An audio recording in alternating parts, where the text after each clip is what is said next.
You are the gift to yourself that you get to bring to the table. And it's just figuring out what table to show up to. This is a tough one for so many people because we all relied on alcohol to be like our liquid courage and make it feel easier. I got a plan. I have either a crew of sober friends or like I'm going late, leaving early, whatever feels right for me in the moment. Be patient.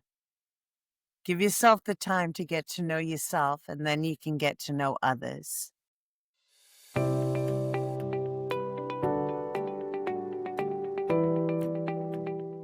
Welcome to Through the Glass Recovery podcast, where we believe that connection is the opposite of addiction, vulnerability is the antidote to shame, and personal growth is the key to loving your sober life. We're your hosts, Julie Miller and Steve Knapp. Join us in conversations with people all over the globe about how you can thrive, not just survive, in a life without alcohol. Hello and welcome to Through the Glass Recovery podcast, everybody. It's so nice to see you. Happy to have Nalay and Jane here with us today, and of course, all of our listeners. Just great to spend some time hanging out. So, my name is Julie. I am a recovery coach, and I'm also one half of Through the Glass Recovery podcast. And of course, Steve is my co-host and the other half of Through the Glass. So we really look forward to being here every Monday with you guys. And today we are going to talk about socializing without alcohol. This is a tough one for so many people because we all relied on alcohol to be like our liquid courage and make it feel easier. And it turns out it's kind of awkward at first when you stop drinking and you still try to go out and hang out with your friends and do all the things you used to do. So we want to share some experiences with you guys today, share some of what we've learned to make it a little easier, and also just let you know that it's totally normal to feel a little uncomfortable at first. So before we dive into the conversation, I'm going to let these gals introduce themselves. And Nalay, I'm going to let you go first. Thank you, Julie. It's nice to be here again. I'm Nalay Cashmore. I'm also a recovery coach. I'm a person in long-term recovery. My sobriety date is July 7th, 2019. I'm a mom, a wife, and actually recovery program manager now for a local nonprofit in Craig, Colorado called the Health Partnership. We are a community-based organization, and I run the recovery program there. And originally from Littleton, Colorado. So my roots are in Colorado. My boys are 4 and 7. My husband is now in recovery, 115 days now. His last time I was here, we talked about that. Yeah, Awesome. The fantastic. last time you were here, you were on an episode about, I think, having a spouse that was Yep. still either drinking or using or whatever it was. And this is that's awesome news. How is he Yeah. feeling? Amazing. I mean, he's doing great. And it is, early recovery days in his first few months. So I see him working really hard. I'm like so proud of him. And the challenges that come with, like, he's back into working full time, parenting, all the things, putting recovery first. And he's working really hard, and I'm really proud of him. And selfishly, like, makes my life 5,000 times easier. Makes were his life talking- 5,000 times easier too. Mm-hmm. Yep. It's just hard to Yeah. see it until you get there. Yeah. Oh, I'm so happy for you. I have goosebumps. Yeah. That makes me really Mhm. happy for your sweet little family. Really great news. So thank you. Cool. Well, thanks so much for joining us again. And I will link the other episode that Nalay was in down in the show notes. So anyone who's interested in checking that out too, if you have a spouse that still drinks or uses, it can be a big challenge. And we had a great talk about that. So we'll make sure we include a Yes. link there for you guys. Thanks for being Boundaries. here. Thank you. And Jane, how are you? Hi, I'm good. How you guys doing? Really good. Good. So excited to finally hang out with you. I know. It's been back and forth for almost a year. It's been a long time. This has been Yeah. a long time. Yep. Well, I know you had mentioned it was probably to you, Nalay, like it was almost bedtime. So, Oh. Yeah. I'm like, 8:30? I get a mascara. Talk about socializing. There's not an awful lot. Um, but yeah, my name is Jane Murphy. I'm from Boston, the area. I have been sober, what I think is pretty drunk the last time I had a drink, but I think it's 4 years this week. Awesome. So 4 years this I week, know huh? it was in October. So, Julie, I think you and I are very close to each other, right? 4 years? Yep, I hit 4 years in September, so yeah, Yeah. One thing, time goes by wicked fast when you're not drinking. absolutely. But, yeah, no, it's awesome, and I'm a mailman, so well, the female man. Totally swiped from Bart Simpson. Amazing. Amazing. Yeah, so I just, I've been doing this for 38 years, and that's a lot of beer. It's a lot of beer in the past 4 ye that was where my most awkward parts were. I was like, "Let's go out after work." It's like, "Oh, I gotta go see my I gotta go see my mother." My poor mother, I put her through so much. I used to give such It's a cheap great. excuse. Whatever works. Whatever Yeah, Right. works. and you know what? She's up there, she's awful damn proud of me, so, Mhm. yeah, Absolutely. so Right on. that's Cool. the short Well, version of me. I'm single, no kids. I've done more in 4 years than I have in the past 40. So, definitely. yeah, Really I'm cool. counting the teenage years because 'cause I'm 55, so I'm no For sure. Well, it is Yeah, absolutely great to meet you and have you thank join you, us you guys too, finally you make it too. happen. So, yeah, before we dive into this conversation, we just want to remind all of our listeners if you love content that is related to sobriety and making this path easier and something you want to do and not something you feel like you have to do, make sure you hit subscribe, like, follow wherever you're listening from so we can keep in touch and send you new episodes every Monday. So, with Absolutely. that said, let's dig into this topic and talk about socializing without alcohol. I know one thing that it is helpful to even understand that some of us didn't realize at first is what purpose did alcohol serve for you when it came to socializing? What was it that you felt like you were losing when you had to give it up?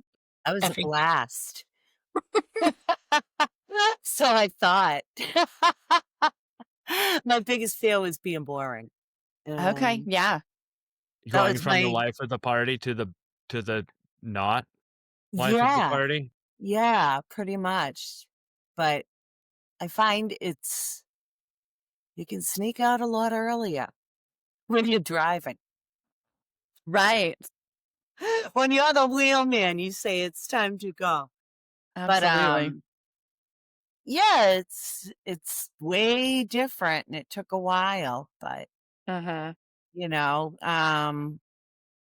my first holiday, Irish Catholics from Boston, what do you do on Thanksgiving?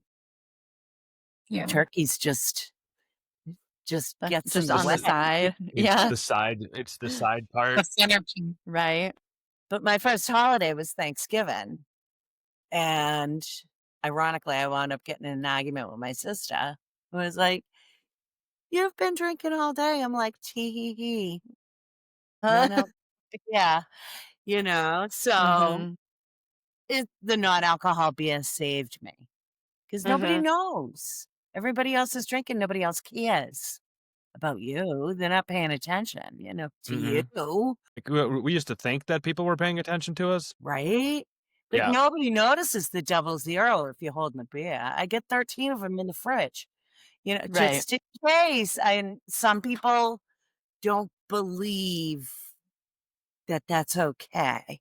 Well, I didn't do AA. I didn't do any program. I stopped. So I'll stop on my terms. Mhm. And alls I know is I have been feeling and in control and It's awesome. try to still be fun, You know what Yeah, I that's mean? something we're really big on here is whatever works for you works for you. So there's going to be people listening who absolutely don't want to use NA beers or alcohol-free drinks, and that's fine. And there are people listening who maybe haven't tried it, and it could be a good tool for them. So that's something that we think is really important is just supporting all of the different things that work for Yep. different people. And if it doesn't work for you, that is okay too. Right. Yep. But what about you, Nalay? What did alcohol give you that you felt like you were losing when it came to socializing? Oh my gosh, I was like everything. I think back on I started my drinking career at the age of 13 or 14. Like I really didn't have any social, like it was like I had my childhood, but moving into like adolescent or adulthood, there was nothing like alcohol was it. That was the lubricant for everything. And I was not so much like an isolated drinker, not till later at least, but I very much was a social drinker. I loved going to bars. I was a bartender for 20 years. I loved the whole scene. And so it was this like rock star like lifestyle and making the money, and I called it being really independent. I could pay for my own place, right? And cars and this and that. And um get into the bars, get into the scene. I knew everybody there. When it comes to though, I thought Jane brought up a good point. When it comes to holidays or being around family or even like occasions where I'm traveling, like I love ordering mocktails. I don't so much do the NA beer thing because I loved beer, real beer, but I love ordering mocktails. Or bringing like soda waters and making them at holiday stuff because that's like I don't have to even if people were to ask me questions, like, I don't have to answer them and then just being around family was a good reminder, like, thank you for bringing that up, Steve, that they're not all paying attention to us because I definitely thought that way, but I was kind of the mess. I was kind of like the drunk at the holiday parties, so, I think my family have probably appreciated me sobering up. They probably had a lot more wine to themselves once I sobered up. Um, and I tried so many times before, like they had seen me try so many times before that I think by the time I did it and I was done, I could really self-proclaim that to people and just feel confident in it. I was not so nervous about explaining that and outing that to people.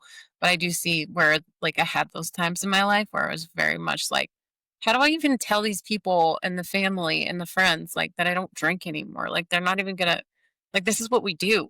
Like It they're feels telling me like to you're lesser than when you have to tell them, doesn't it? Like, I don't yeah, do this anymore, and there's Right. almost like a lesser than. This Or is it. something It wrong with you? Like, yeah. yeah. you have to explain, even if like Then that feeling of having to explain it.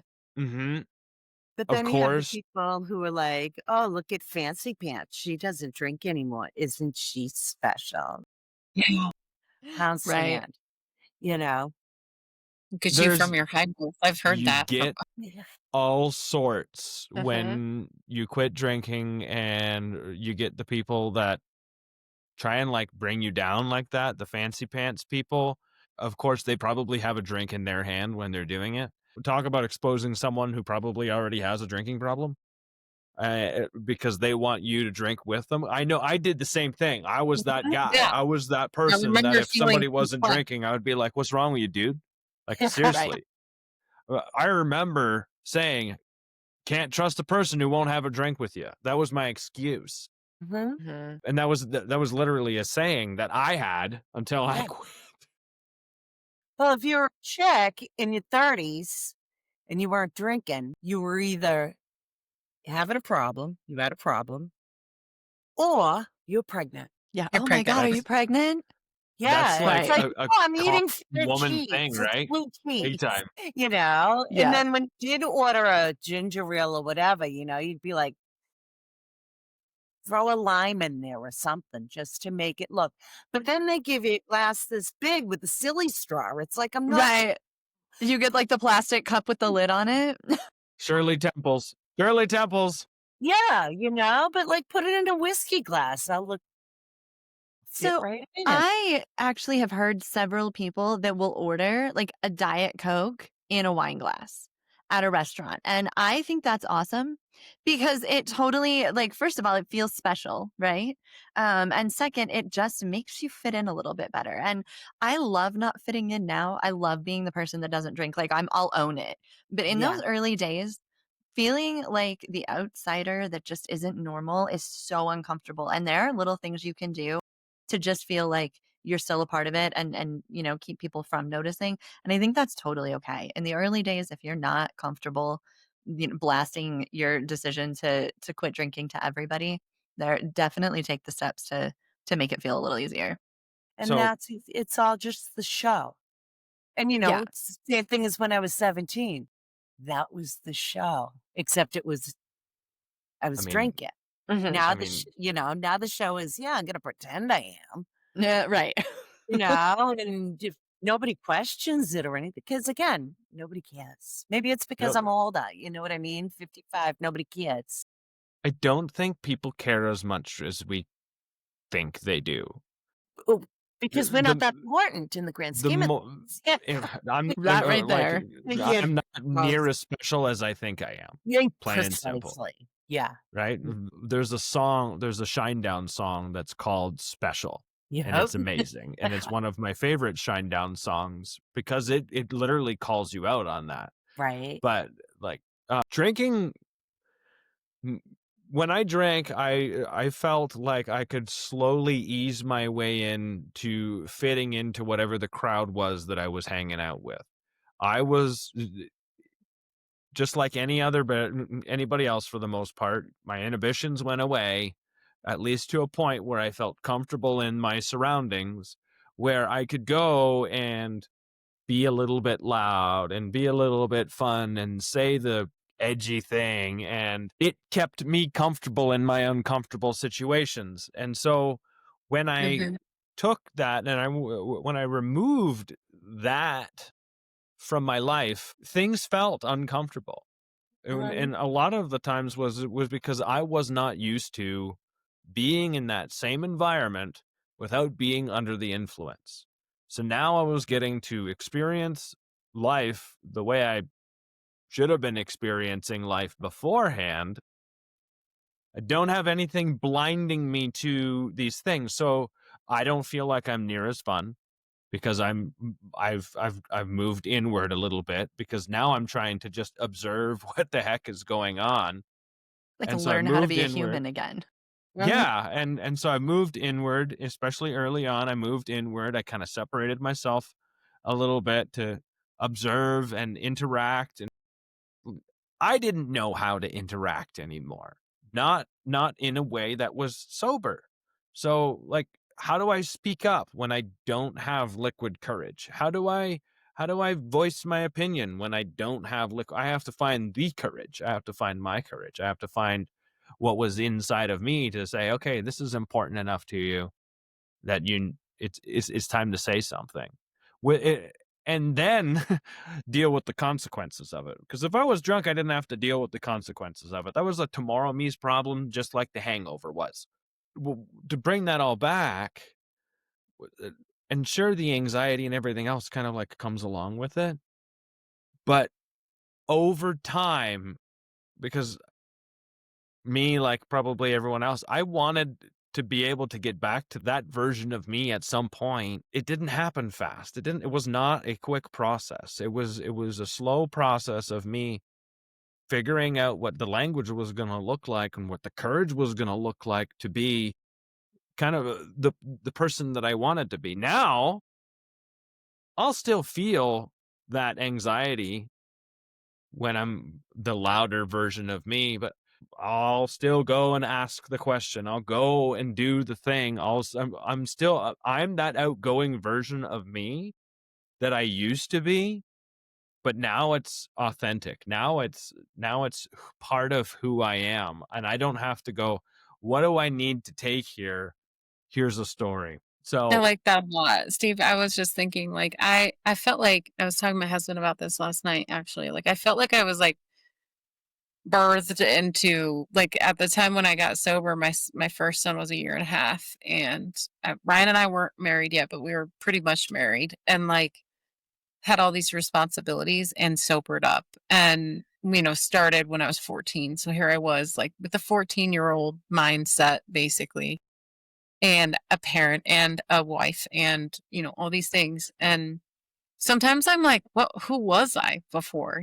But it's like those childlike qualities of like being outgoing and being courageous, and like learning how to just walk up to somebody and introduce yourself without the liquid courage. Like we were capable of all those things as a child. And for me, it was a lot of unlearning and relearning, like you said. Mhm. And for me, like, I had to avoid those social settings for a long time, and I call them built-in boundaries. Like, I had a little family started already, so that helped. Being in a bar wasn't quite the setting for me anymore. That did help, but I had a lot of my drinking career was in Littleton. So by the time I had moved to Steamboat, I hadn't grown this whole big drinking community yet. So that also made it easier. When I was in Steamboat, I was like, I don't really know that many people anyways. I can find some quality relationships outside of drinking, so my I guess my approach to social settings and early, it wasn't probably as healthy as it could have been because I was a stay-at-home mom, and I kind of shut down that whole scene. However, I mean, I did go to meetings. I'm a member of a 12-step community, so that helped me a lot. That was my lifeline and my recovery journey. And so I started to build this community outside of I something I had never even known, the power of people that just care and like were like-minded. I thought that I was finding that on the bar stool. I was kind of, yeah, relearning and unlearning and relearning. But yeah, that was something I was actually reflecting on, was just how did I who was I before and how did I get back to her? Now, like, I'm a big concert goer, and I do still need support at concerts. Like, I love going to Red Rocks. I have gone to Red Rocks from a young age, and most of the time I would black out and not remember the show and not remember my experience. And so what is the plan? Like, for me, it's like I don't go into it willy-nilly anymore. I got a plan. I have either a crew of sober friends, or like I'm going late, leaving early, whatever feels right for me in the moment. I do that. And I Mhm. don't like shy away from these like things that I love in these social settings that I wanted to get back to anymore. Yeah, when you talk about like who was I before, when I think about like my social journey, right? Like, and you started drinking about the time most of us learn how to socialize, right? That's like your early adolescence. You're supposed to start learning how to navigate other humans and how to get along and have conversations and build connections, right? And it sounds like you kind of drank your way through that. You and Jane both. It sounds like I really didn't. Like I experimented the tiniest bit with alcohol when I was like in my later teens, but I really was like, I was a goody two shoes for most of my, but I was so awkward and I was so bullied that I just kind of shut down and I would keep to myself. I was super loner. I had like almost no friends. And so I never learned how to socialize either because I didn't have people to learn with. I mean, I avoided all other kids for the most part as much as I could as a teenager. It was rough. It was not a good high school experience. I guess I haven't talked about that a lot, but, yeah, so my teenage years were really painful. I dropped out of high school. I don't talk about that a lot either, but I did because it was too much. I couldn't do it. Then I kinda like Nalay, got pregnant, had a kid. I was 20, so I didn't really, like, get to go do the bar thing, right? And then she got older, and then I discovered the bar, and I discovered alcohol, and I didn't go crazy at first, but that was, like, the thing that clicked, and I was like, "Oh my god, this is how you have fun." This is how you interact with people. This is how you do it. Like, that was the only thing I knew. So that was the first time I really, like, had a social life was in my early 20s. I'd leave the baby with her dad or whatever, and I'd get out every once in a while, and that was the only socializing I ever learned was at bars with alcohol. And that's the only thing that I knew. So when I quit drinking, I was like, how do you talk to humans without something to make that easier? And I've always been socially awkward. Like I just own it. I'm cool with it now. But it was really hard when I first quit drinking because everything that came out of my mouth, I was like questioning it. Did I sound stupid? What do they think of me? And it was constantly wondering how I was presenting myself and what other people were thinking about me, and I couldn't even enjoy, like, a conversation with actual real friends, not drinking buddies, but, like, people that I really liked. We'd have these girl nights, and we'd get together, and we'd talk, and I could barely focus on the conversation because I was so worried about what I was saying and doing and whether or not I had food in my teeth or whether or not I was, like, just all of it, and I was, like, really, like, true social anxiety, right? I had no idea how to do that. And so it took so much practice navigating that and actually finding out who I am now. Like there was not even any That's who the was I thing. before. It's just who am I? There was no previous version to even consider. So it's been like starting at ground zero, figuring out who I am in a social setting, which has been cool and scary and fascinating and Yeah. just a whole journey all on its own. And just that whole, like you just said, like finding out who you are. Dude, it was like, yeah, I know who I was and all that. But now I know, and again, this might come with age, I don't know. But I know I always hung out with that person. She always kind of bugged me.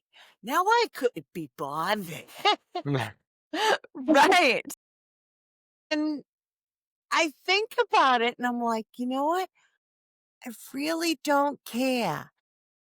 And that's one thing that this has really done to me. Like I generally like people. I'm really not super negative. I'm more caustic. I don't know.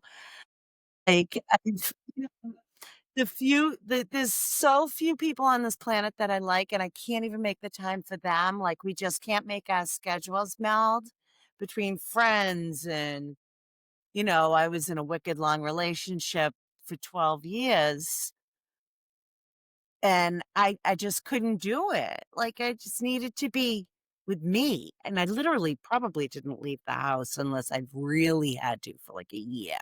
I was in the bathtub doing my mantra and breathing, which is I love it. hogwash, waiting for them, saying, oh, yeah, you're going to lose weight. You're going to feel great. Your skin's going to clear up. They lied. They completely lied. They told you that so you would stop drinking. So that was the only positive. Well, they're full of it. Uh, So I had a lot of time to learn, like, holy crap, this is me. Like, pretty intelligent, kind of Mm, funny, But now you go into these social situations and you're just going to smile. If you smile, people are going to smile back, right? And then That's the that just fact. opens a door. And that's all it takes. You don't even have to say anything. You just Mhm. smile. And they're going to, and that, I don't know, is a good juju. I don't know. But then people approach you. If they're a yawn, you say, I got to run to the ladies' room. You scrap and you go to the next person. You smile. It's really not a science. You know what I mean? But Mhm. it's new. It's like the first day at a new job. It's the first day at school. It's new and it's really hard. But every day I wake up and I say, and every day when I wake up, I kind of smile. You know Mhm. what I mean? It's like I'm not banged up. I don't have to worry about anything stupid I said last night. And if I did, I was sober as a judge. So just Right. meant it. I kind of figured it out. I dig me. And Mhm. I don't need anybody to tell me. So when you go to a party or you go to a situation, you're always awkward. It's always everybody there is better than I am. They're wearing better clothes than I am. The other thing there is there's like mostly everyone else is feeling the same awkwardness Yes. as you are. yeah. Is Like, Yeah. awkward. once again, we're not as special as we think we are. Like Bingo. And I think that's it the is secret for everything. Stop everyone's being a 7-year-old that. He's a delightful lad, but the sun will come up. Mhm. You know what I mean? And I wish I yeah. had learned that. a long Like time. everyone's trying to just feel their way into, you're in a new spot, a new situation. They're all just feeling their way into fitting in and belonging somewhere with someone that they got something a little bit in common with. So Right. you have something to share. Say you said something about the bar stool, Mm, right? And when we were at the bar stool, we found the commonality was drinking, right? That was the one thing. Like, what are you having? Let's have another drink together. Yeah. And then it was the shared thing was drinking, and then everything consequently afterwards. Once we leave the bar stool, and you either meet people that are in recovery or people that are open-minded enough to be curious, our commonality becomes our humanness instead, and what it is that we have to share instead of just a thing, a drink, something that's going to change us, change how we show up in the world. And then not only does that feeling of acceptance actually give you more courage, because now the true version of you is that's the reflection you're seeing, that's the thing you're seeing, that's getting accepted now, as opposed to the drunk version of you. So you have to show up as the drunk version of you to get the same reaction, same dopamine hits from other people. And Mhm. so when I show up as the sober version of me, eventually when I start figuring things out, I get the validation that I get from just doing something good offhanded, not that I'm looking for it, is something that's very unique, and it becomes a special thing because I wasn't someone else when it happened. And it's so hard to like give someone that gift. Like, this is what you're gonna get. I can't just wrap this in a bow and put it in a pretty present and hand you the happiness that you're looking for on the other side of sobriety, because it doesn't come in a package like that. Mhm. You are that package. That's the thing. Like, you are that package. You are the gift to yourself that you get to bring to the table. And it's just figuring out what table to show up to help you find that. yeah, It's really that's cool. that was beautiful. I know. I like that. I was thinking I was like so much more comfortable. I think this might be contrary to the rest of you. I was so much more, and maybe Jane can relate, I'm not sure. I was so much more comfortable around people than I was by myself. Like I was so that was what when you were talking, Jane, about just like being home and enjoying and taking care of yourself, that's what I heard. Enjoying time to yourself and taking care of yourself. Like I those are things I learned, and I became acquainted with, like became friends with myself, became Yeah. comfortable not having to be around people to feel joy, to feel whatever, to feel anything. Yeah. So And that's it what takes a just while to get there. I mean, yeah. like I It's said, not the first year I wasn't enjoying myself at all.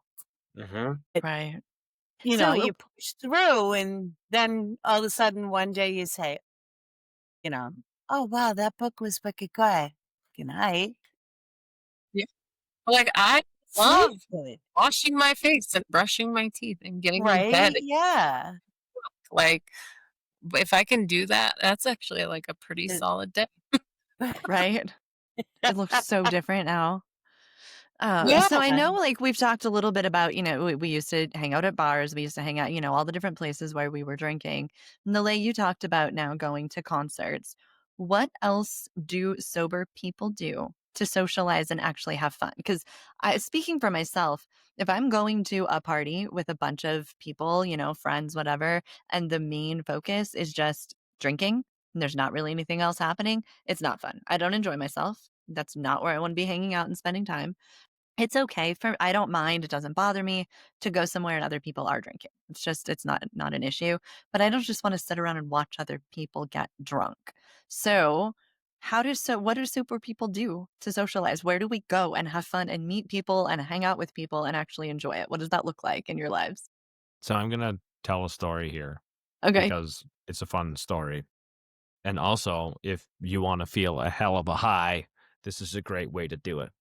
So I've gone back to school. So I'm in college. I hang out with 19, 20-year-olds now.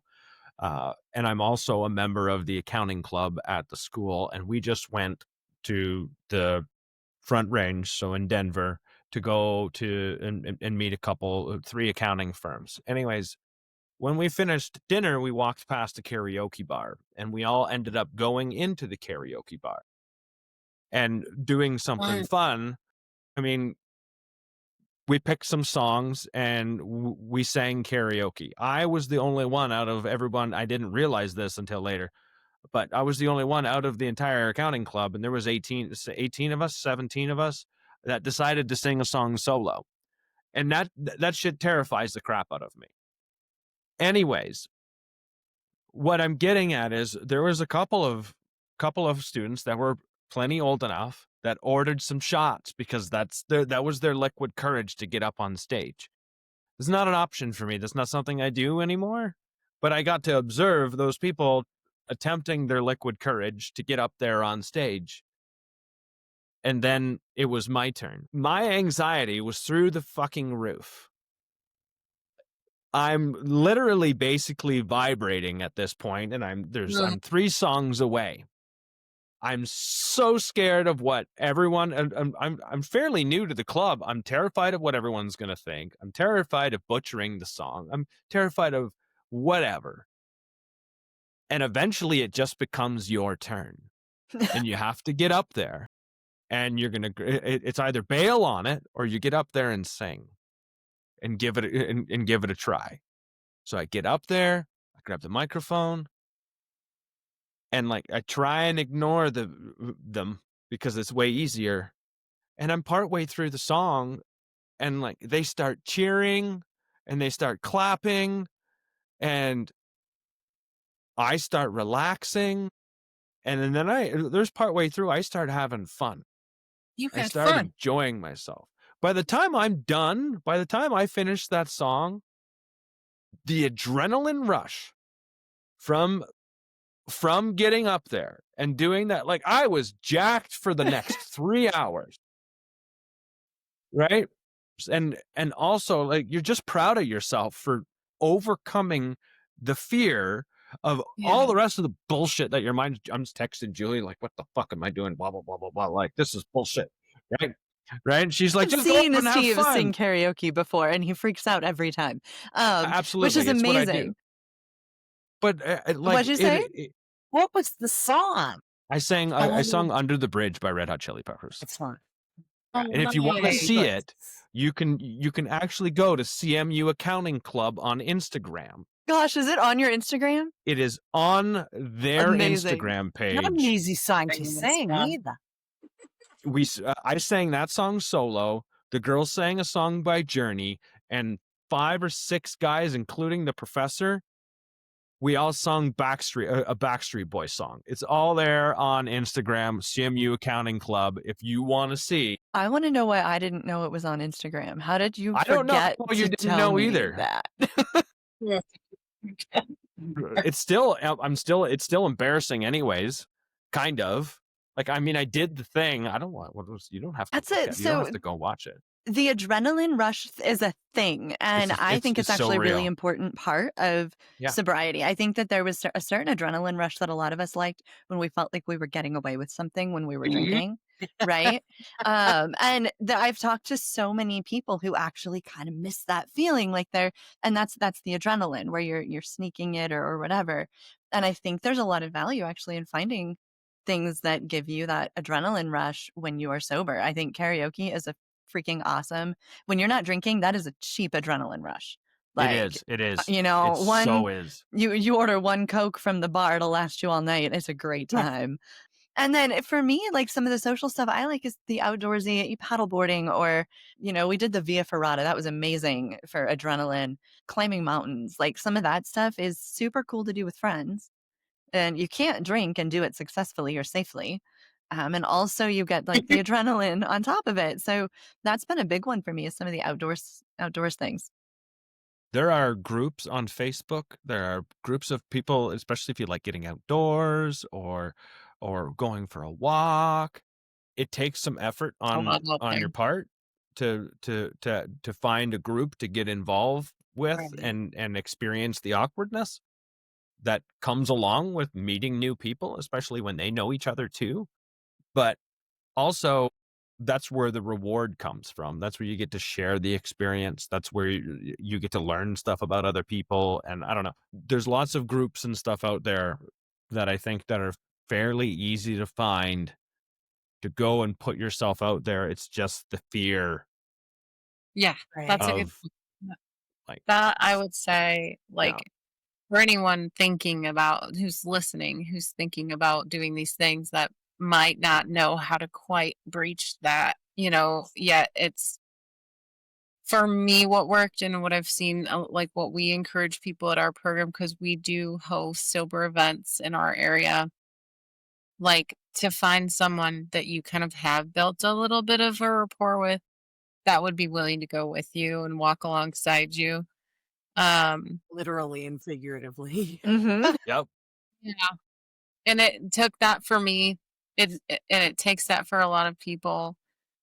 familiarity And I goes a long just way. really, yeah, exactly. Just really encourage people, like whatever makes the most sense for you, but try it. If it's doing it alone, doing it scared, doing it tired, doing it with someone, just do it. Because it's worth Right. it. There's a whole host of us out here that are making a fool of ourselves That's what I've still. noticed lately, that people are Alcohol. not in groups. I'm sorry, I didn't mean to interrupt you, Steve. No, go ahead. No, you're good. No, just that there's a lot of, and I hate this phrase, sober curious. You need to. Do we really need a word for it? 9 times out of 10, you're with people and they find out you don't drink. They're like, when did you decide you weren't going to drink? I've often given that a thought, which instantly means they're in the same shoes I was 4 years ago. Right. Yeah, they never told anybody. Then they went home and had a rotten sleep that night because I made them feel bad. Sorry. But like, there's all kinds of groups I'm noticing locally, like here in Yep. Boston, that are like sober curious and da da da. A couple of bars have opened up that are, you know, Mocktail bars. boozeless. Yeah. Yeah. Yep. Mhm. If anybody wants to make $1 million, make a Pinot Noir that has no alcohol that tastes like a Pinot Noir. They're trying. I'll be your number one customer because that's the only thing I miss because I travel. I've been to Europe 6 times since I stopped drinking. There's I have a friend actually in Spain, a friend a in woman. France. There's actually a woman we had on here that Yes. there's just a recent episode, sober traveling, and she just put on a tour, a European wine tour, sober wine tour to non-alcohol wineries. No way. We will get you in Through touch with Europe. her. There was Yeah. like You get in touch there was with like her? 9 Yep. stops. It was a sober only trip, All non-alcoholic One. wines. all Yes. non-alcoholic wines. Yeah. Thanks for the tip. Yes. Yeah. And Mhm. so she was on an episode not too long And ago, I like didn't 3 hear you. episodes ago or something like that. I Sober have travel. listened. I It promise I came listened. out. Such anxiety this morning. But that's a good point, though. There's if whatever it is, like you pick your poison. There's a group out there for it. Yeah, that's Group. exactly it. Yeah, for sure. And the Yeah, other people. thing, when you're like trying to see, you're somewhere and you're uncomfortable, ask about them. Yeah. Mm. They're not looking at the Diet Coke, caffeine free. But if you say, and it doesn't even come up, and you just say, don't you have a son? Isn't his name William?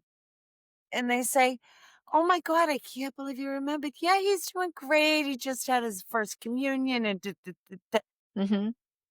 When you hit that awkward phase, like Yeah. where I was talking about when I was, at the girls' night or whatever, I've talked to so many people and I've had clients who they're so worried about what they're going to say. And so we actually come up with questions they can ask a few people just to get conversation rolling. Because once it's Yeah. rolling, you're good. And so it Right. actually, if you are nervous about that, it really helps to just think of a couple questions you can ask people Right. to Even get if it it's something going. as simple. What do you do for kicks when you're not working?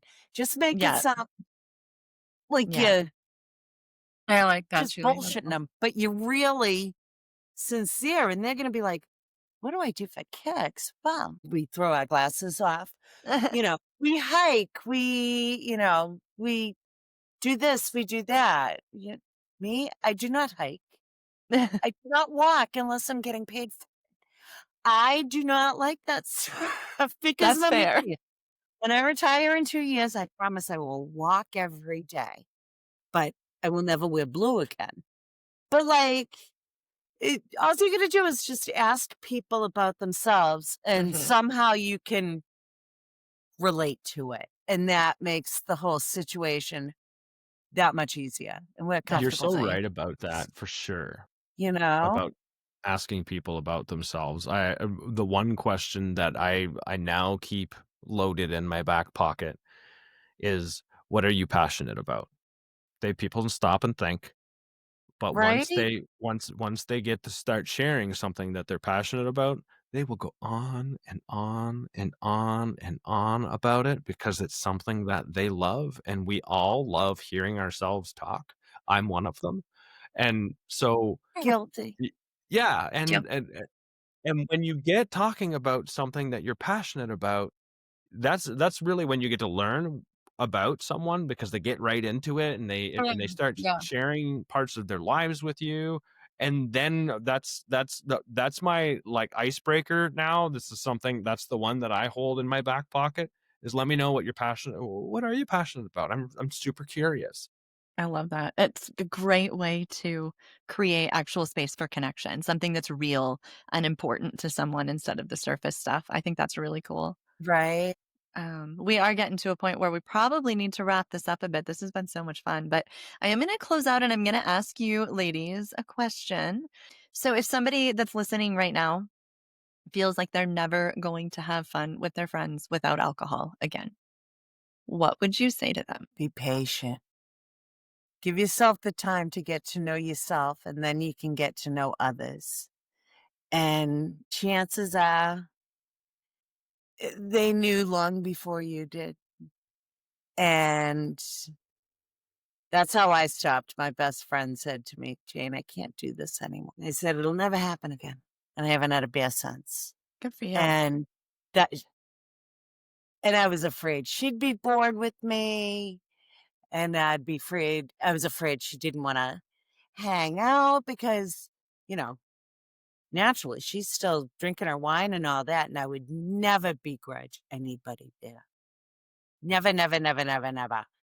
But Be it patient. all worked out. And the people that you like will like you. Hmm. Again, you just get a smile, go to the school of nice, just do it. And you got to get Definitely. yourself out there. You can't sit in the house. You can't sit in the bathroom Agreed. for a year.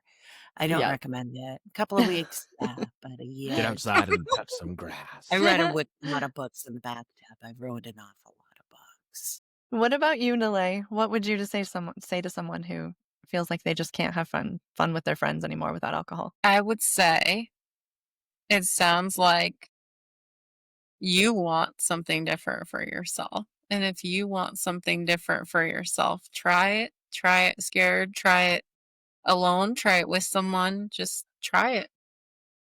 Definitely. Yeah, I Awesome. agree. I think mine is along the Mm-hmm. same lines. At first it's going to be awkward every time you go out and try to do the things you used to do. If you keep trying and you realize you don't really have fun, it's probably because that thing is not actually fun for you. And it's okay to find different people. It's okay to find a different activity. I know I tried to force myself to enjoy spending time with certain people and do it without alcohol, and it turned out I only liked them when I was drinking. that means it was time to find new people. And I think we have to be honest with ourselves. Sometimes that doesn't feel good to admit, but it's also important to be honest. What about you, Steve? I'm gonna say that it's not permanent. The feeling of awkwardness isn't permanent. That feeling of loss that you get when you remove alcohol from your life, because that felt like a friend too. But even just Wicked. and if your friends change, even that's none of that is permanent. It feels so permanent in the moment. It feels like the change is absolutely permanent, and it's scary. But it doesn't last forever. None of those feelings last forever. So when Jane says be patient through that feeling of permanence, because it's not. So I want to say thank you, Jane. Thank you, Nalay, for your time and for sharing your hearts and your thoughts with us. We really appreciate you guys. Thank you. Guys, Nalea, pleasure to meet you. So nice to meet you. I love that you say wicked. I know, Wicked. me too. Wicked. That's a. No, but I pre-warned them I have a She did. bad Boston accent. It's You great. said wicked Boston accent, didn't you? I do. You did. I can Yeah. turn it off though. Don't. Please don't. No, because don't do it's that. wicked. Degree from Curry College in communications, but I have to correct it. So I can sound like a newscaster if I have. Does That's funny. the degree start with a W? Wicked. Yeah. I love it. What a way to end Right. this. So Awesome. good. Thank you Yes. guys so much for hanging out. It's been great to spend the I evening with know. you. So fun. Such a Truly, pleasure. Thanks, you guys. Steve, I know so much more goes into this than what people hear. So thank you for your hard I work. know you and guys do a wicked good job. It's really fun. Thank you so much. Wicked. We appreciate it. Yeah. I love it. I love it. I love it. It's great.